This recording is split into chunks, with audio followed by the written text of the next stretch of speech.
எல்லாருக்கும் வணக்கம். நான் Hema Subramanian. Welcome to home cooking Tamil. இன்றைக்கி ஒரு சூப்பரான அருமையான ஒரு ஸ்நாக் ரெசிபி தான் பார்க்க போகிறோம். இது உருளைக்கிழங்கு வெங்காய பக்கோடா. ஸோ நம்ம யூஸ்வலாக பக்கோடான்னு பார்த்திங்கன்னா வெங்காயம் வச்சு தான் செய்வோம். இன்றைக்கி நம்ம இதில் உருளைக்கிழங்கும் சேர்த்து நம்ம செய்ய போகிறோம். ரொம்ப க்ரன்ச்சியாக ரொம்ப சூப்பராக இருக்கும். வாங்க எப்படி செய்கிறதுன்னு பார்க்கலாம்.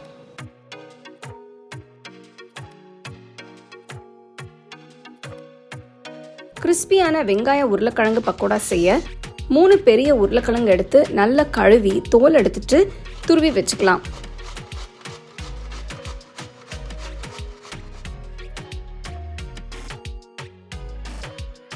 துருவின உருளைக்கிழங்க ஒரு போல் தண்ணியில் போட்டு கிழங்குல இருக்கிற இந்த ஸ்டார்ச் எல்லாம் போகிற மாதிரி நல்லா கழுவி எடுத்துக்கோங்க.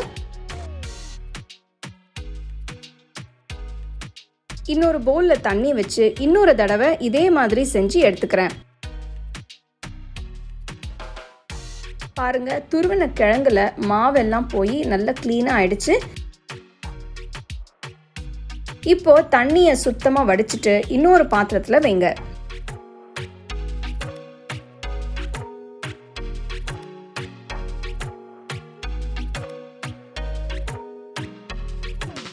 இன்னொரு பெரிய பவுல்ல க்ளீன் பண்ண கிழங்கு துருவலை மாத்திடுங்க. ஒரு பெரிய வெங்காயம் எடுத்து நீல வாக்கில் மெலிசா ஸ்லைஸ் பண்ணிக்கலாம். வெங்காயத்தை உருளைக்கிழங்கு கூட சேருங்க.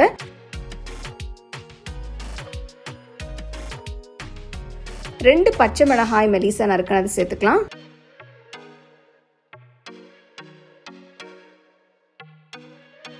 ஒரு துண்டு இஞ்சி பொடிசா நறுக்கினது ஆட் பண்ணுறேன்.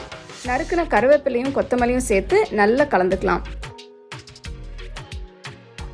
உங்களுக்கு இன்னும் கொஞ்சம் காரம் தேவைப்பட்டுச்சுன்னா நீங்கள் இன்னொரு பச்சை மிளகாயை நறுக்கி சேர்த்துக்கோங்க.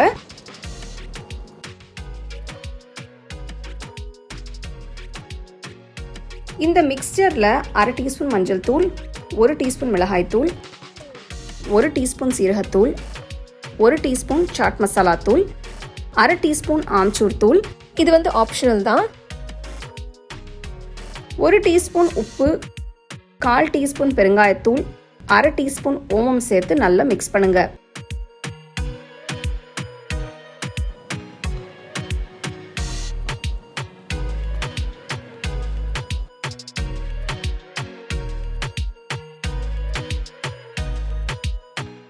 மசாலா தூள் எல்லாம் காயில நல்லா கோட் ஆகிற மாதிரி கலந்து விட்டு 1/4 கப் மைதா,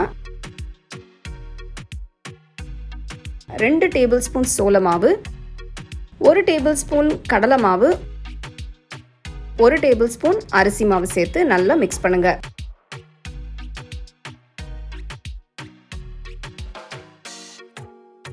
பாருங்க, நான் இதில் ரொம்ப மாவு சேர்க்கல. மாவு கொஞ்சமாக காய் அதிகமாக இருக்கும்போது பக்கோடா நல்லா கிறிஸ்பியாக வரும்.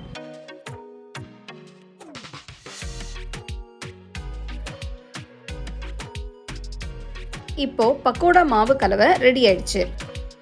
ஒரு டீப்பான கடாயில் பொரிக்க தேவையான அளவு எண்ணெய் ஊற்றுங்க. எண்ணெய் சூடானதும் பக்கோடா மாவை கொஞ்சம் கொஞ்சமாக எடுத்து மெதுவாக எண்ணெயில் போடுங்க. இதே மாதிரி சின்ன சின்னதாக போடுங்க.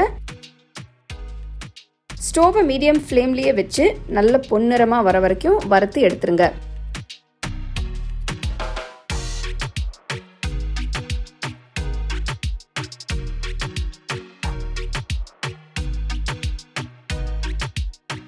எண்ணெயிலிருந்து வடித்து எடுத்துட்டு சூடாக பரிமாறுங்க.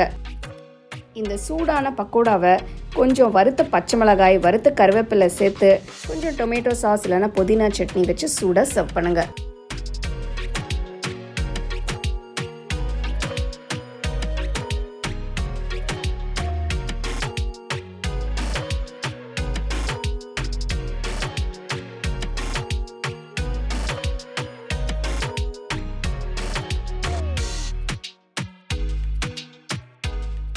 பார்த்தீங்க இல்லையா? ஆஹா, அது பார்க்கும் போதே உடனே எடுத்து சாப்பிடணும் போல இருக்குது. ரொம்ப நல்லாயிருக்கும். அது ஈவினிங் நீங்கள் டீ காஃபி டைமுக்கெல்லாம் கூட சூடாக போட்டு நீங்கள் தரலாம். இது வெறுமனே கூட சாப்பிட்லாம். இல்லைனா ஏதாவது டொமேட்டோ கெச்சப்போ இல்லைனா சட்னி வச்சு கூட நீங்கள் சர்வ் பண்ணலாம். கண்டிப்பாக ட்ரை பண்ணி ரசித்து சாப்பிடுங்க. The second edition of our home cooking book is now available on our website 21frames.in. I'll give you the link in the description. You can go and check it out. The book is currently available only in India for now, so you can place your orders on 21frames.in.